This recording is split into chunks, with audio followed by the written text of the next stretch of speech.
फिर से वही सपना। प्रीति डर कर बैठ गई। प्रीति परेशान हो चुकी थी। पिछले 6 महीनों से प्रीति को हर रात यही सपना आता और वो डर कर उठ जाती, पर उसे समझ में नहीं आ रहा था कि इस सपने का मतलब क्या है। दरअसल राहुल और प्रीति की शादी को 5 साल हो चुके थे और प्रीति को 8वां महीना चल रहा था। राहुल के पिता तो थे ही नहीं। उसकी एक छोटी बहन थी, रिया, जो उन्हीं के साथ रहती थी। हाँ, उनकी माँ थी जो गांव में रहती थी। प्रीति का ध्यान रखने के लिए राहुल ने अपनी माँ को गांव से अपने पास बुला लिया। राहुल की माँ बहुत खुश थी कि घर में नया मेहमान आने वाला है। अब वो दिन भी आ गया जब प्रीति ने एक सुंदर बेटे को जन्म दिया। हर कोई बहुत खुश था, पर सबसे ज्यादा राहुल की माँ खुश थी। ऐसे ही 1 महीना बीत गया। माँ ने प्रीति और बच्चे दोनों को बहुत अच्छे से संभाल लिया था, पर राहुल की छोटी बहन रिया को अपनी माँ का बर्ताव बच्चे को लेकर बहुत ही अजीब लग रहा था। उसने देखा था कि जब भी बच्चा माँ के हाथ में होता है, वो कुछ अंदर ही अंदर बोला करती थी, और जब भी बच्चा हम में से किसी के पास भी होता तो वो रोने लगता था। पर जैसे ही माँ के हाथ में जाता, वो चुप हो जाता।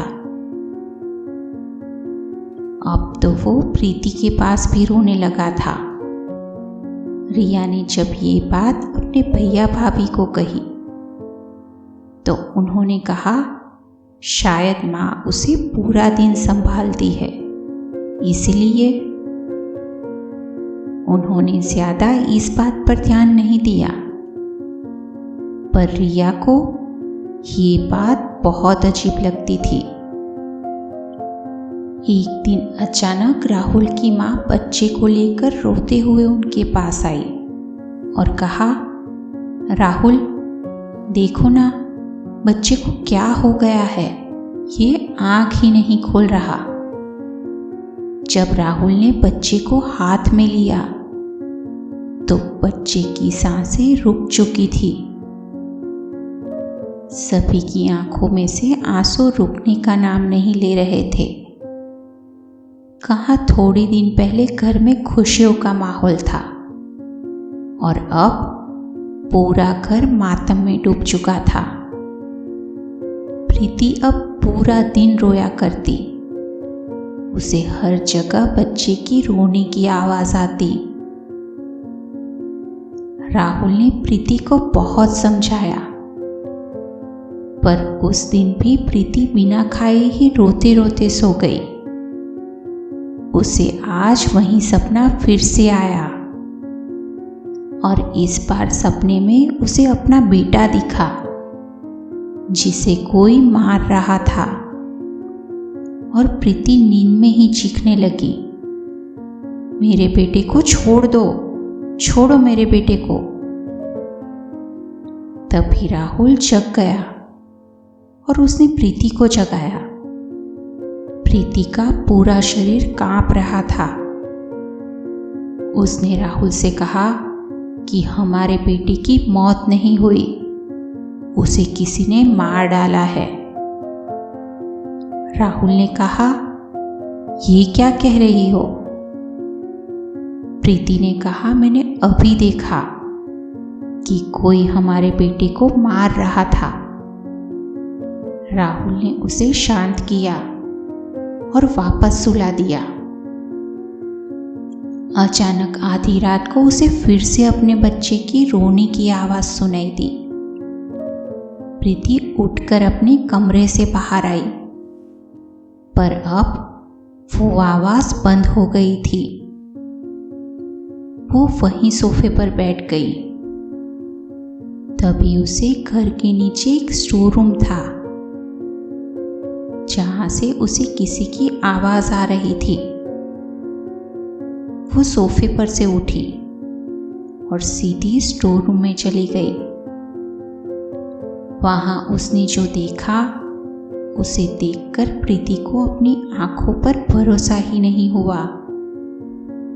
उसने देखा कि माँ कुछ मंत्र पढ़ रही थी और तभी अचानक वो एक डरावनी औरत में बदल गई। इसका मतलब जो हमारे साथ रह रही थी वो माँ नहीं थी,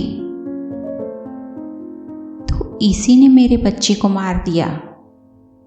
वो भागती हुई अपने कमरे के पास आई, पर अब कमरे का दरवाजा खुल ही नहीं रहा था। तभी पीछे से एक आवाज आई, आज कोई नहीं बचेगा।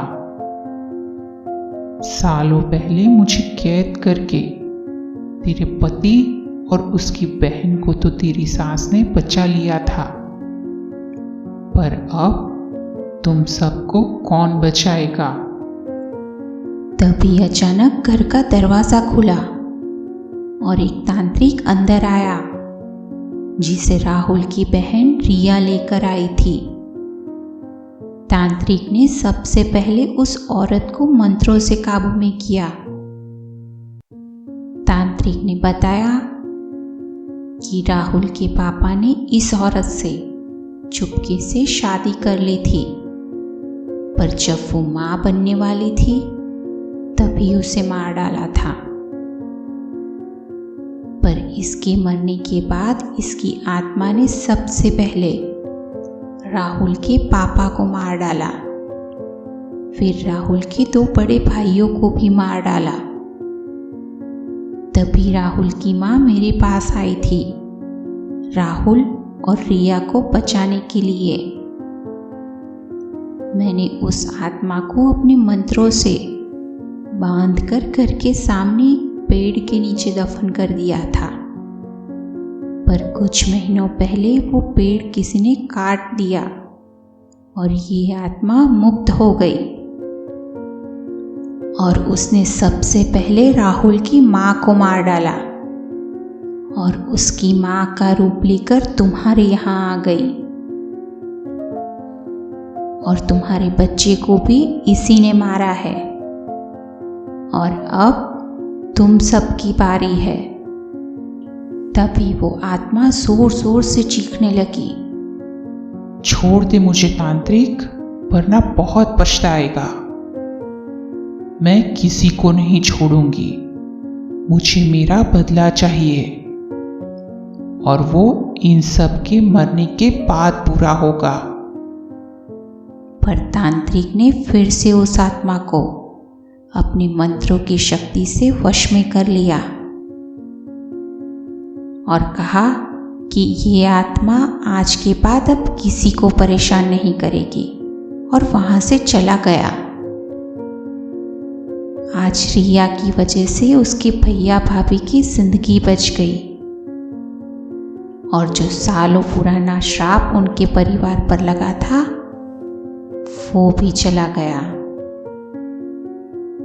दोस्तों, कहानी आपको पसंद आई हो तो वीडियो को लाइक करना और चैनल को सब्सक्राइब करना बिल्कुल भी ना भूलें।